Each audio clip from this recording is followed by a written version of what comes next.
Welcome back. You know, it might not feel like it right now with cool temperatures and a snowy Saturday, but the start of mosquito season is coming.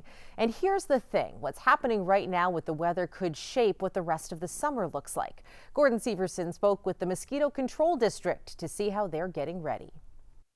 These are mosquito larvae. You may think that early April is too early to be talking about mosquitoes. They're out there. It's true, most of the mosquitoes are still in the larva stage, swimming in the water. They're hatching now. But entomologist Scott Larson says give them another month or so, and those larvae will be flying around causing problems. I think the beginning of the season is going to be really slow, and then as soon as we start getting those spring rains, then we'll start seeing mosquitoes. That's the good news. We still have a few weeks without massive swarms of mosquitoes.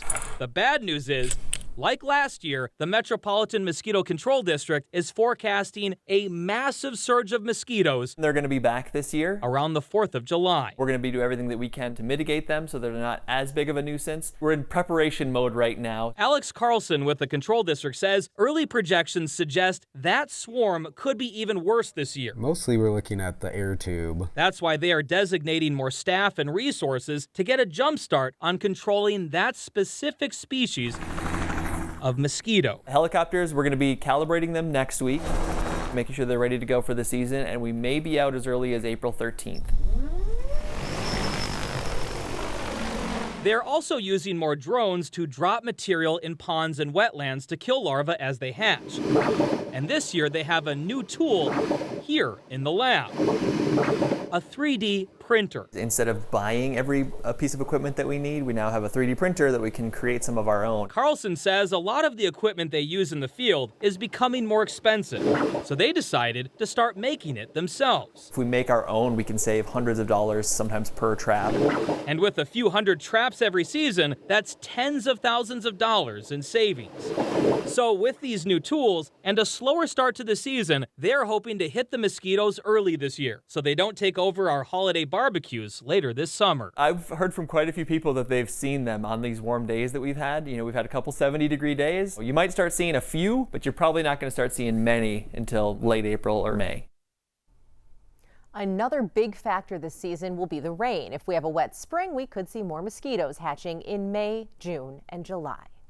In less than 2 months, both parties in Minnesota will endorse candidates for the November elections at their respective conventions.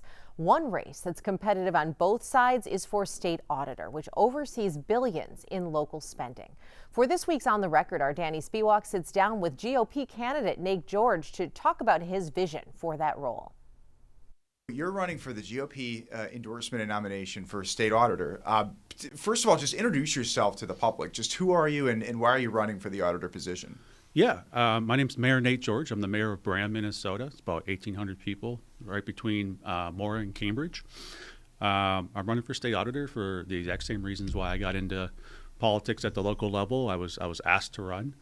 We had a city that was faced with a very dire financial situation, and I had something to say about that at a city council meeting, and people liked what I had to say, and they asked me to run. So we've since turned that city around financially. We're in the midst of a revival, we're calling it, and because of the success that we had there, a lot of people asked me to run for auditor as well and duplicate that success across the state. On the GOP side, you're running against a couple of established candidates, have served in the state legislature, have experience at the state level, which you don't have. Right. What do you believe makes you the most qualified candidate on the Republican side? Yeah, well, when people actually study what the duties of the auditor are, it has nothing to do with being a state legislature. And so having that experience doesn't make you any more qualified than someone like me. Because the state auditor's office is actually only responsible for local government. They only have the statutory authority to audit and investigate local government. And so, in fact, I would say that I'm more qualified than those individuals because of that local government experience that I have. But also, my daytime job deals with government regulation and investigations. And so I lead a team of investigators that audits and investigates casinos here in Minnesota. And so we're investigating theft and fraud on a daily basis. We're building those cases, and those are translatable skills directly to what the auditor's office does. It seems that the auditor's race sometimes gets overlooked. There's obviously, especially in a year where everything's on the ballot. Why do you think the public should care about the state auditor?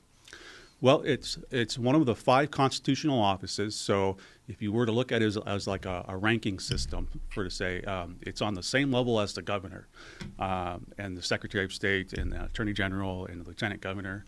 And in fact, every one of those constitutional offices sits on the Executive Council, which is the mechanism in place that is meant to keep the governor in check. And so any kind of executive actions or emergency powers that the governor wants to take, it gets voted on by the Executive Council, and they have to approve it. And so aside from its daily role of auditing and overseeing local government, they have a direct role to play in the management of and operations of statewide government. Stick with us. There's more news and weather coming up after the break.